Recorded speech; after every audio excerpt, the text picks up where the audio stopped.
Hello everyone. This is a screenshot of my course from Carmen, which is down here, up through the middle of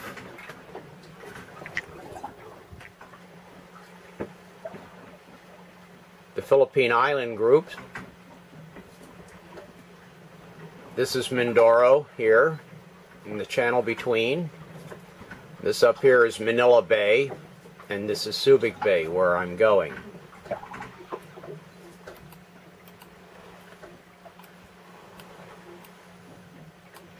Here it is, starting here, just north of Danao, is Carmen. And go up around the north end of Carmen, between Carmen and Malapascua, across the Visayan Sea, up here to the Cebuyan Sea.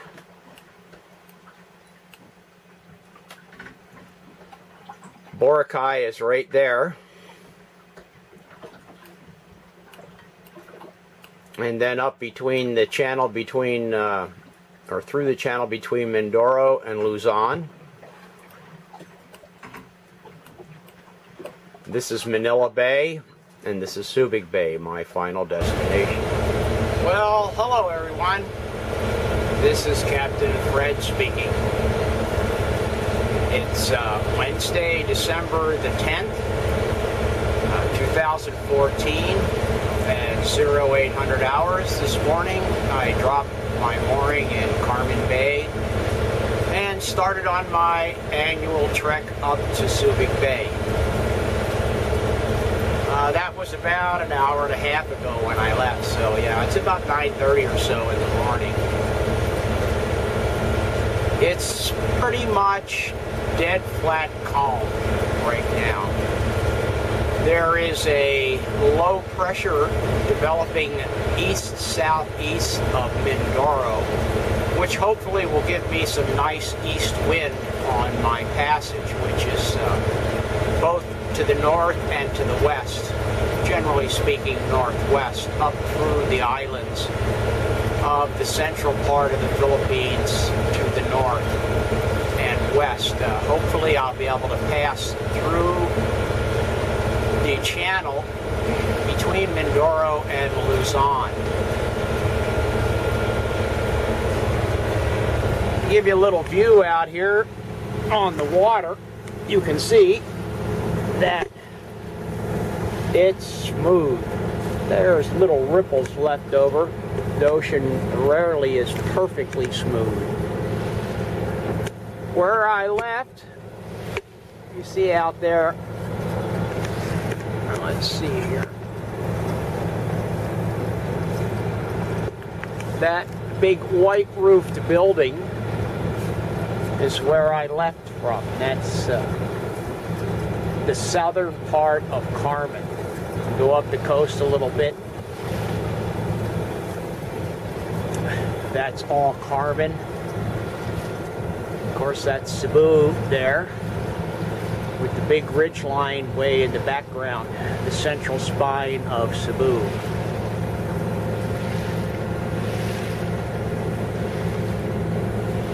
Going up there a ways is Carmen. That's the next largest city north of Carmen. And after that is Sogod and a couple others until you get up to Bogo. This leg of the trip, the first leg, carries me up around the north end of Cebu. And there's a passage between the north end of Cebu and a small island to the east, which is called Malapascua. Malapascua is kind of a Boracay in miniature. It's a big tourist spot. A lot of people go over there for diving and things like that. But it's a fairly small island compared to even Boracay, which is pretty small. Malapascua was beat up pretty bad with Yolanda, and I'm sure they got a bit of this last storm, Ruby. Anyway, way out there in the distance,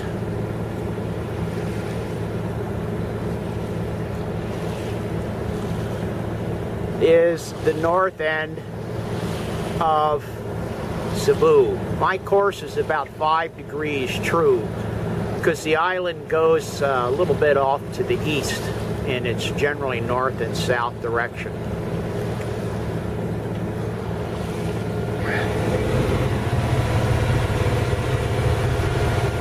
Panning around here, you see it's all pretty calm. Now, over here to the east,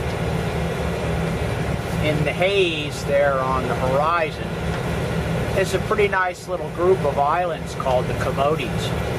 That's also a tourist spot, and there is a ferry that runs from Danao over to the Comotes, back and forth. You can go on and just ride the ferry. You can take your motorbike over if you have one.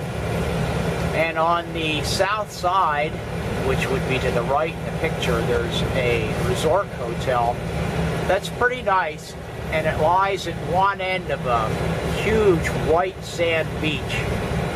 Excellent swimming and diving.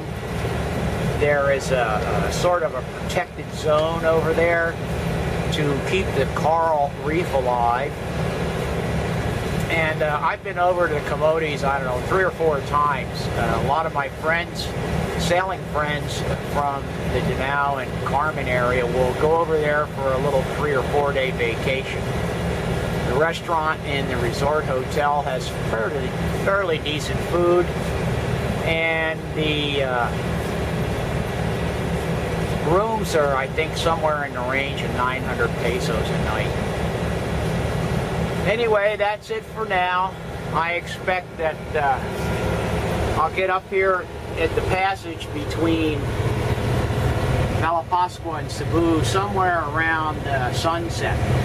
So if there's enough light, maybe I'll be able to get you a little bit of a picture, a little bit of video up there of the west side of Malapascua.